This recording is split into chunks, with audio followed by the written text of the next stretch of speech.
She said, "I hear that monks are looking for shelter in many homes. Why don't you come and stay in my house?" Gautama said, "If she's inviting you with so much affection, you must go stay there." Then people saw, "See, he's gone."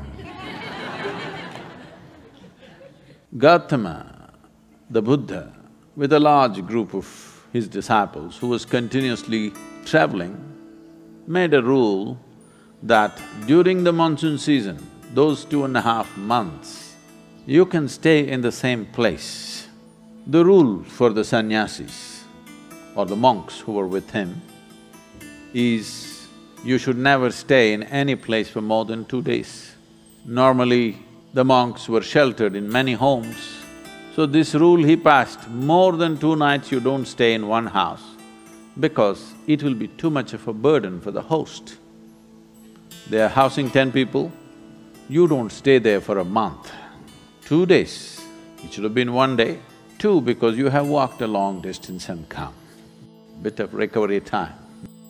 But during the monsoon season, he said, up to 2 to 2.5 months you can stay in one place because walking through the jungles of that region during the monsoon season would be treacherous and many would lose their lives.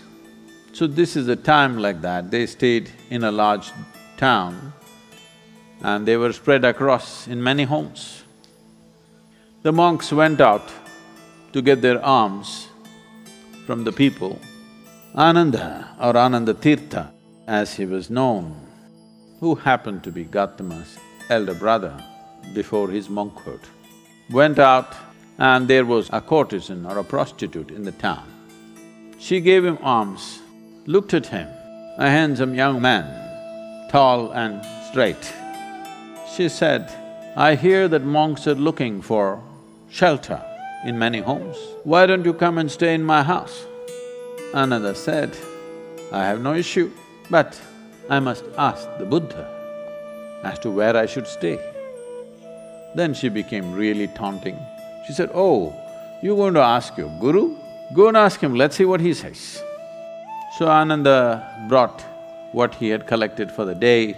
Gautama was sitting, he came and placed it at his feet, and everybody is supposed to find food and shelter wherever they go. Ananda asked, "Like this lady is inviting me, can I stay there?"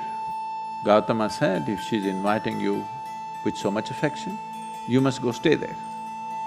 The townspeople who were sitting here, they said, "What? A monk is going to go and stay in a prostitute's home?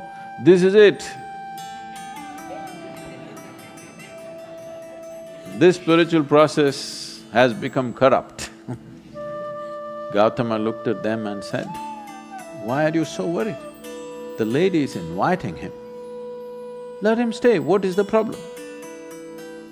They all started getting up and started shouting.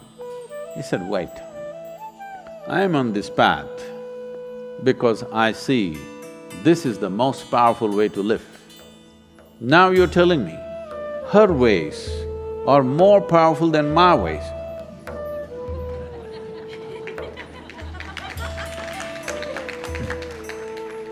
If that is the truth, I will also go and join her. I'm here because I see this is the most precious and powerful way to exist. If you think her ways are better than mine, I should also go and join. Because if you're a true seeker, that's how it should be. If you found something much higher, you go for that." Then people shouted and many of them of course leave. Then Ananda went and stayed with her. Monsoon time, because of rains it gets cold, monk is wearing a thin habit. So she gave him a nice silk wrap. He covered himself. Then people saw, "See, he's gone."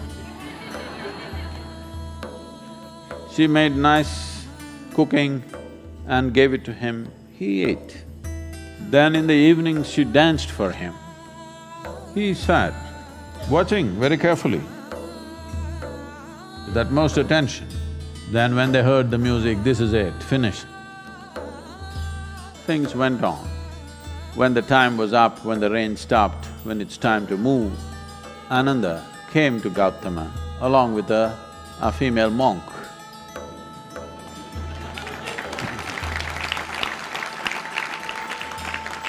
So, the power of being on the path of truth has been there, but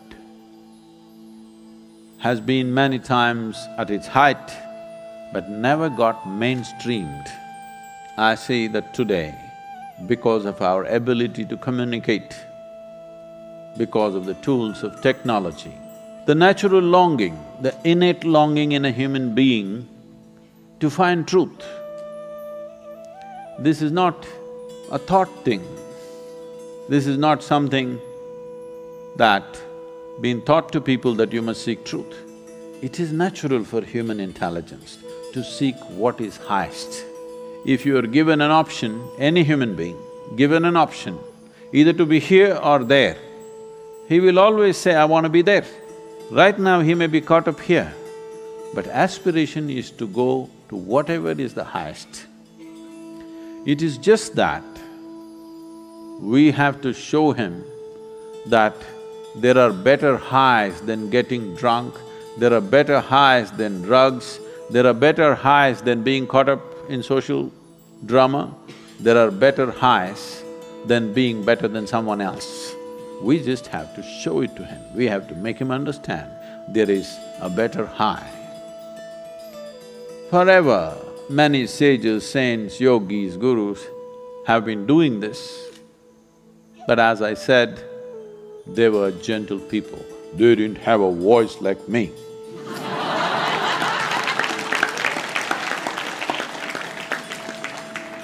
They didn't have a microphone. They didn't have tools with which they could speak to somebody there. They could only speak to people here. In spite of that, they did tremendous things. For their times, many of them did tremendous things out of sheer grace and energy. Millions of people around them, they transformed. Millions of people around them, they put them on the path of truth, on the power of truth. But a time has come where our ability to communicate is such, we can make truth slip through every door. We can make truth knock on everybody's minds and hearts. Never before this was possible. Technology has rendered us to this place. I feel this is the best age ever to make truth mainstream, to be truthful, to aspire for truth, to seek truth, the main force on the planet, because we have tools that nobody ever had.